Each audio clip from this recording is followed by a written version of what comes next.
Hola amigos, yo no, saludos desde Medellín. Otra noche tan bonita hoy, funcionar un poco más fresco hoy aquí. Entonces, ¿qué has estado haciendo? Bueno, pregúntame, ¿no? ¿Qué has estado haciendo? Claro, hoy yo he estado estudiando y también he estado pensando cuál es el tema por el vídeo hoy. En verdad, no tengo un tema exacto, solo otra reflexión en cómo pueda mejorar el tiempo que tienes disponible para estudiar o mejorar la lengua. Ese es casi el tema de hoy. Cómo utilizar el tiempo mejor. So, hello again from Medellin. Here we are, back in the evening, and happily a much cooler evening now today. Now, if you saw my earlier video, that was just to show you that what I've been up to, at least in the morning. I was studying in my spare moments. So, the other thing I was doing today was thinking about what I'm going to do for the video this evening. So, I don't really have a proper topic as such, but my reflection is more on how to make better use of the time we have available for the studies we have to do, and what types of things to study and maybe how that helps better. I think sometimes, a bit like for me today, there's a point when really, if you're occupied with a lot of other things, maybe not force the point too much and try and study, I have to do lots of reading and repetition and this kind of thing. I found today it was more helpful just for the few odd moments I had just to revise a couple of lines of dialogue from my card. But the rest of the time really, I was just listening to things in Spanish. I was listening to podcasts, things like that. I find that personally more helpful because this is just a way of getting much more contact with the language in a really wide variety of topics, themes, different voices.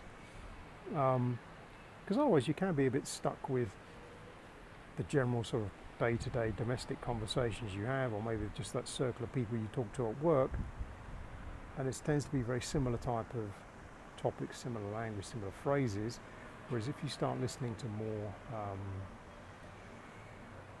podcast interviews, different types of content like that, you get a much wider range of vocabulary and forms of expression, which is very helpful.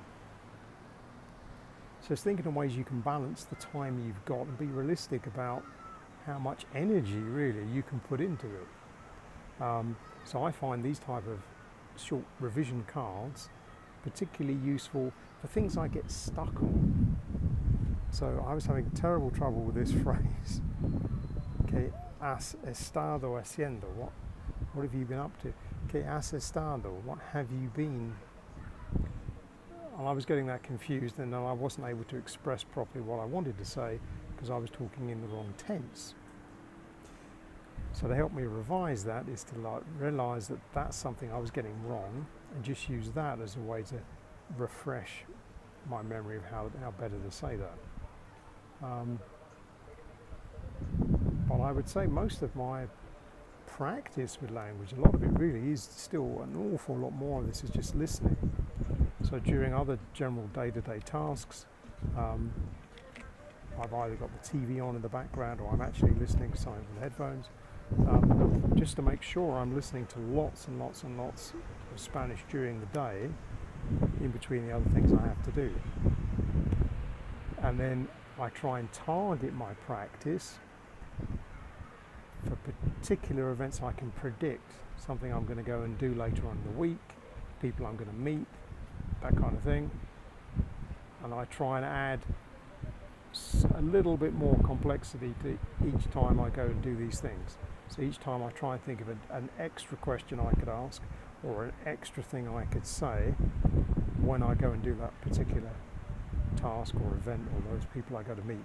So bit by bit I'm trying to expand my useful vocabulary, the words and phrases I want to use in events I know are coming up in the week, and that's more the thing I can use the cards for to help me practice that particular line I need. But outside of that, honestly, most of what I do in terms of my exposure to Spanish as a language is either listening to a lot of different stuff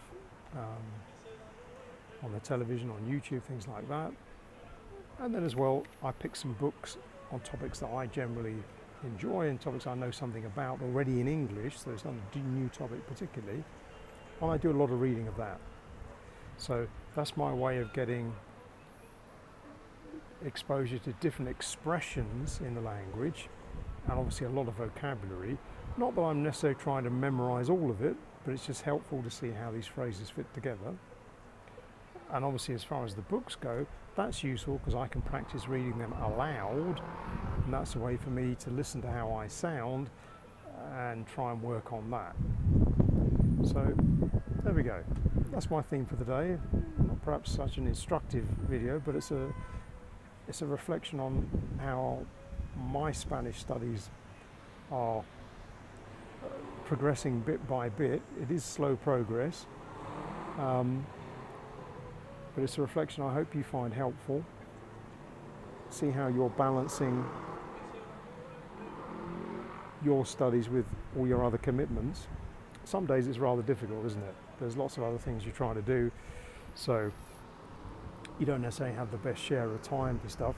That's why I say try and find something you can do easily over like those odd 5-minute breaks you get, because during the day that will add up to 20 minutes, half an hour, that otherwise you wouldn't have in the day. So I think by doing something like that on something you're making more concentrated, like a particular thing you need, but you have to try and improve, but split that into like 5-minute gaps during the day, and then leave the rest more or less to just sort of absorbing general material, particularly stuff you can listen to. It's much easier, and trust that that's giving you actually quite a lot of input from the language, because you're getting to hear a lot of how we actually sound, real expressions we use, and the more different voices you listen to, you get much better attuned.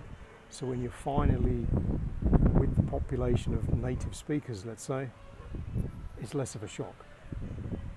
So there we are. That's the kind of theme for today. I hope you find that one useful. Déjame saber en los comentarios.